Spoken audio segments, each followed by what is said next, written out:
Assalamualaikum warahmatullahi wabarakatuh. Perkenalkan, nama saya Wulan Widya Putri. Saya dari kelas C11 Manajemen dengan prodi D3 Manajemen Perusahaan dengan nomor induk mahasiswa 1032100. Oke, teman-teman semuanya, di sini saya akan memenuhi syarat evaluasi tengah semester dengan pelajaran agama Islam. Ya, di sini saya akan menjelaskan tentang Al-Hayah fi Zilali Tauhid atau hidup di bawah naungan tauhid. Oke, hidup manusia bergantung kepada apa yang menjadi naungannya. Nah, kelak di akhirat, semua naungan ini tidak ada apa-apanya, bahkan di dunia pun tidak membuat hati manusia berbahagia. Hidup di bawah naungan tauhid adalah nikmat. Tidak ada yang mengetahui kecuali yang merasakannya, seperti itu ya.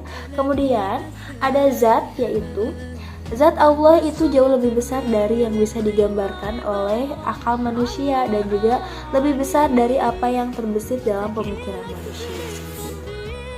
Karena betapapun tinggi dari kecerdasannya, pengetahuan akal manusia, kemudian ia tetap saja terbatas oleh kekuatan dan juga kemampuannya gitu. Hal itu bukan berarti membatasi kebebasan berpikir, namun dalam menganalisa atau penyempitan ruang gerak akal gitu ya, merupakan penjagaan bagi akal agar tidak terjebak kepada jurang kesesatan seperti itu.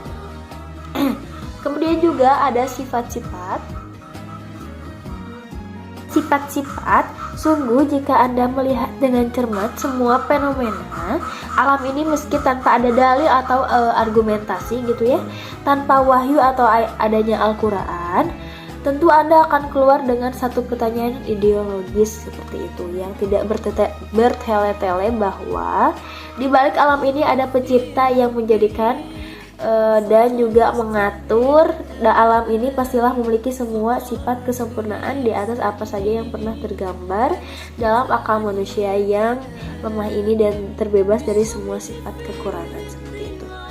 Nah, antara sifat-sifat Allah dan sifat-sifat makhluk yang membedakannya itu ya, satu hal yang harus dipahami seorang mukmin, bahwa makna yang dimaksud dalam kandungan lafal pada sifat-sifat Allah berbeda secara diametral gitu ya. Pada sifat-sifat Allah berbeda secara diametral dengan makna yang terkandung dalam lafal yang sama pada sifat-sifat makhluk seperti itu. Nama-nama Allah ya, kemudian ada nama-nama Allah.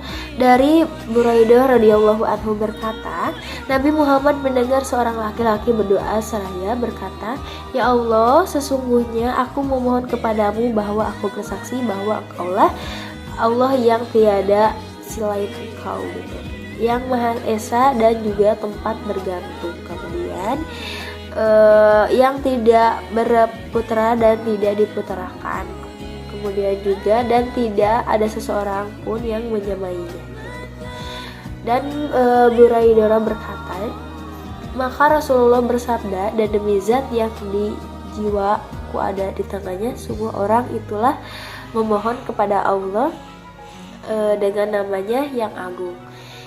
Yang jika seseorang berdoa dengan Allah akan mengabulkan, dan jika memohon dengannya Allah akan memberi." Seperti itu. Hadis riwayat Abu Daud, Tirmizi, Nasai dan juga Ibnu Majah ya. Seperti itu teman-teman ya. Apa sih Allah Allah yang dicintai seperti itu ya? Ada 3 sikap manusia dalam masalah cinta kepada Allah. Yang pertama itu mencintai Allah, mencintai selainnya. Kemudian yang kedua itu mencintai Allah, mencintai selainnya juga. Dalam surat 2 ayat 165. Kemudian juga mencintai Allah, mencintai selainnya juga. Yang pertama dan kedua adalah cinta yang dilarang. Yang ketiga adalah tuntutan cinta kepada Allah gitu ya teman-teman ya. Oke. Kesimpulannya yaitu, jadi yang dapat kami simpulkan dari materi yang dimaksud Al-Hayah fi Jalali Tauhid, hidup di bawah naungan Tauhid mencakup 3 hal, yaitu rububiyah artinya menjadikan Allah satu-satunya, mulkiyah yang artinya menjadikan Allah satu-satunya raja, dan uluhiyah yang artinya menjadikan Allah satu-satunya yang harus ditaati. Oke, terima kasih yang sudah menonton. Wassalamualaikum warahmatullahi wabarakatuh.